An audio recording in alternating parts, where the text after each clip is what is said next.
మనకు స్వాతంత్రం వచ్చి 75 సంవత్సరాలు అయింది.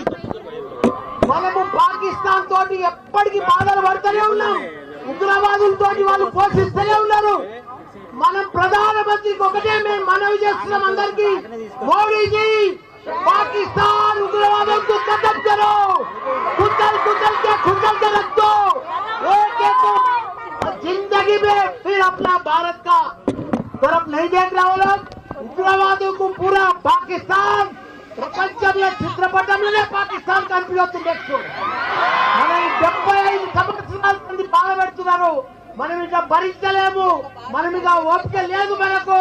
మన సైనికులు మన ఎంతో మంది ప్రాణాలు కోల్పోయారు. ఈ రోజు కూడా మన తెలుగు బిడ్డ మురళీ నాయక్ గారు చనిపోయారు. ఆయనకు కూడా పెద్ద ఎత్తున సంతానం. ఆయన మనం ఎంత ఇచ్చినా ఆయన లోటు తీర్చలేము. ఆయన కుటుంబానికి కూడా చెప్తున్నా, మనం మాత్రం ఇప్పుడు వదిలేదే లేదు. మన భారత సైనికులకు మొత్తం ధైర్యంగా మేము డాక్టర్లము, ఇంజనీర్లము, ప్రొఫెసర్లము, లీడర్లము, మా టీఆర్ఎస్ పార్టీ మొత్తం మీకు మద్దతు ఇస్తుంది. మీరందరూ కూడా పోరాడి ఆ ఉగ్రవాదులను మొత్తం ఖతం చేయాలని కోరుకుంటున్నా. జై జవాన్.